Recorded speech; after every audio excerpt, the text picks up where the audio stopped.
أعوذ بالله من الشيطان الرجيم. بسم الله الرحمن الرحيم. الرحمن علم القرآن خلق الإنسان علمه البيان. الشمس والقمر بحسبان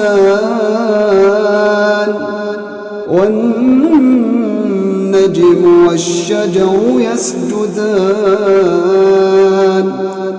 والسماء رفعها ووضع الميزان ألا تطغوا في الميزان وأقيموا الوزن بالقسط ولا تخسروا الميزان. والأرض وضعها للأنام فيها فاكهة والنخل ذات الأكمام والحب ذو العصف والريحان. فبأي آلاء ربكما تكذبان. خلق الإنسان من صلصال كالفخار وخلق الجان من مارج من نار. فبأي آلاء ربكما تكذبان. رب المشرقين ورب المغربين. فبأي آلاء ربكما تكذبان. مرج البحرين يلتقيان بينهما برزخ لا يبغيان. فبأي آلاء ربكما تكذبان. يخرج منهما اللؤلؤ والمرجان. فبأي آلاء ربكما تكذبان. وله الجوار المنشآت في البحر كالأعلام. فبأي آلاء ربكما تكذبان. كل من عليها فان ويبقى وجه ربك ذو الجلال والإكرام. فبأي آلاء ربكما تكذبان. يسأله من في السماوات والأرض كل يوم هو في شأن. فبأي آلاء ربكما تكذبان. سنفرغ لكم أيها الثقلان. فبأي آلاء ربكما تكذبان. يا معشر الجن والإنس إن استطعتم أن تنفذوا من أقطار السماوات والأرض فانفذوا لا تنفذون إلا بسلطان. فبأي آلاء ربكما تكذبان. يرسل عليكم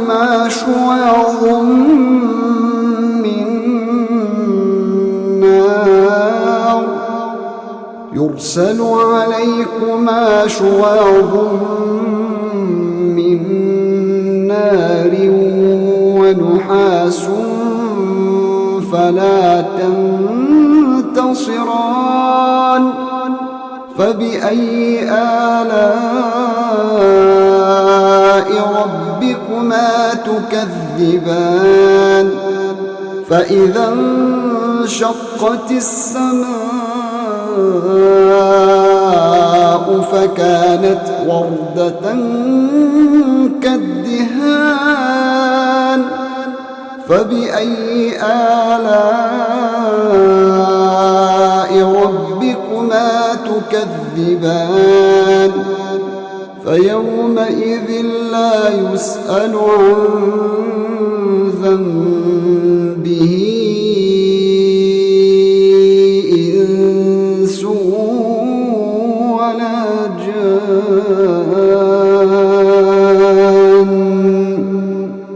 فبأي آلاء ربكما تكذبان يعرف المجرمون بسيماهم فيؤخذ بالنواصي والأقدام فبأي آلاء ربكما تكذبان هذه جهنم التي يكذب بها المجرمون يطوفون بينها وبين حميم آن فبأي آلاء ربكما تكذبان ولمن خاف مقام ربه جنتان فبأي آلاء ربكما تكذبان ذواتا أفنان فبأي آلاء ربكما تكذبان فيهما عينان تجريان فبأي آلاء ربكما تكذبان فيهما من كل فاكهة زوجان فبأي آلاء ربكما تكذبان متكئين على فرش بطائنها من استبرق وجنى الجنتين دان فبأي آلاء ربكما تكذبان فيهن قاصرات الطرف لم يطمثهن إنس قبلهم ولا جان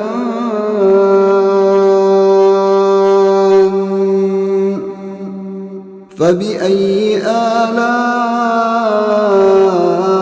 ربكما تكذبان كأنهن الياقوت والمرجان فبأي آلاء ربكما تكذبان هل جزاء الإحسان إلا الإحسان فبأي آلاء ربكما تكذبان ومن دونهما جنتان فبأي آلاء ربكما تكذبان مدهامتان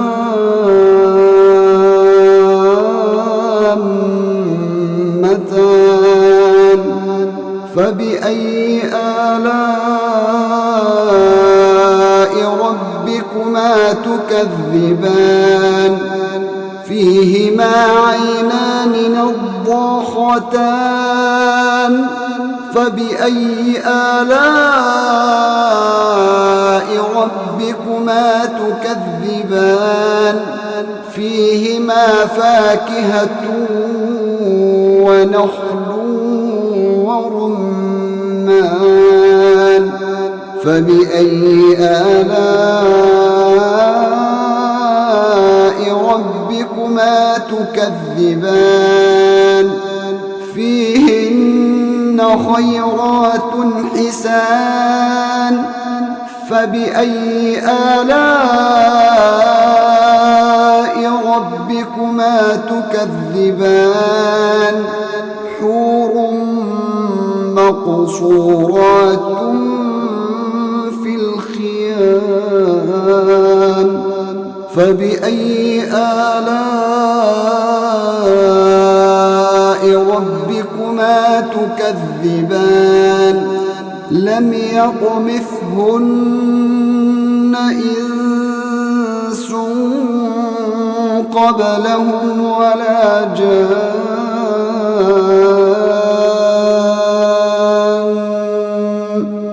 فبأي آلاء